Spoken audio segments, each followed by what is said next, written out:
I didn't flinch when she said it. I didn't cry. I just watched her mouth curl into that cruel little smile she's worn my entire life. You'll never be as good as your sister. The words weren't new. They'd been carved into me since childhood, at birthdays, in school plays, in whispered comparisons when she thought I wasn't listening. My sister, the golden one.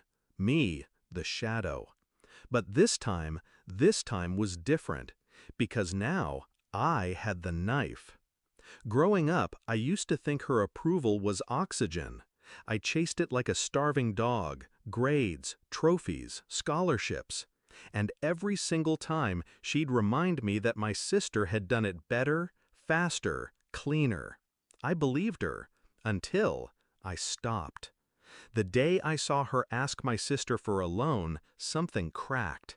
The almighty woman who lorded power over me suddenly looked small, desperate. My sister bailed her out, of course she did. But the illusion shattered. I realized my mother wasn't a queen, she was a parasite. And parasites survive by feeding on the weak. For years, I was her easiest meal. Not anymore. The betrayal wasn't sudden, it was constant, a drip of poison disguised as love. She praised my sister's beauty while mocking my crooked teeth. She bragged about my sister's promotions while reminding me of every rejection letter I ever got. She never said, "I'm proud of you," not once. But here's what she didn't notice. Every insult, every slight, every cruel comparison, it trained me. Not to crumble, to sharpen.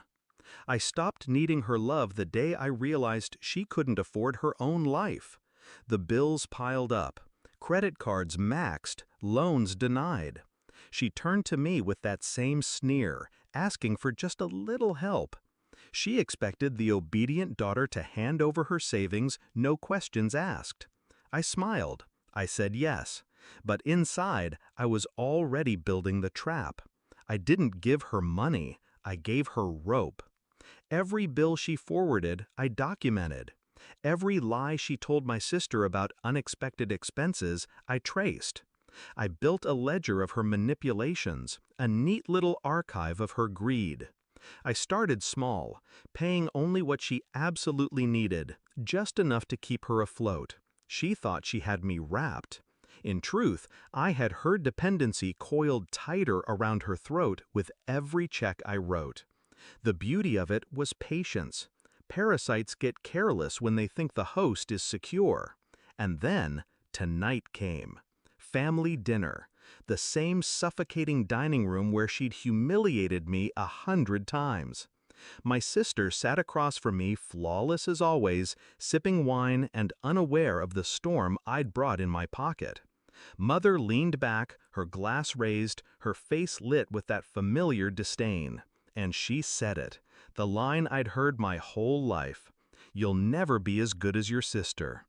But this time, I didn't swallow it. I didn't shrink. I stood, calm, steady, and I said, "Then ask her to pay your bills." Silence. You could hear the clock ticking on the wall.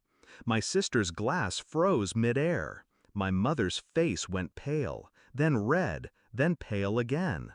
I didn't stop. I pulled out the folder I'd brought, her debt statements, her loan requests, every desperate text she'd sent me at midnight.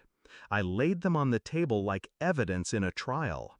My sister's eyes widened as she scanned the numbers. The vacations Mother had claimed were gifts from friends. The medical bills she'd sworn were emergencies. Lies unraveled, one by one. My mother tried to speak, but her voice cracked. For the first time, the woman who always had a cutting remark had nothing sharp left to throw. The room wasn't mine as a child, but it was mine tonight. I watched her shrink under the weight of exposure.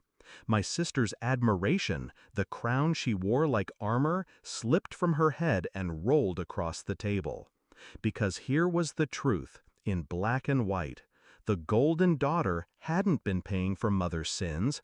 I had, quietly, relentlessly, for years. And now I was done. I didn't yell, I didn't gloat. I just leaned forward and spoke so softly they had to lean in to hear it. You've compared me to her my entire life. But the difference is, when you fell, I caught you. She didn't. I slid the folder to my sister. From now on, she can decide if she wants to. The silence that followed wasn't awkward. It was surgical. My mother looked at me like she didn't recognize who I'd become. Good. That was the point. The obedient daughter was gone. All that remained was the one thing she never thought I could be, stronger than her. Walking out of that dining room felt like exhaling after years underwater. I didn't need her approval, I didn't need her love, and I certainly didn't need her comparison. I had given her exactly what she gave me all my life, an impossible standard. Let's see how she measures up without me carrying her weight. Justice doesn't always come with handcuffs. Sometimes it comes with silence, with a single sentence, with a room gone still, and a woman finally stripped of her crown.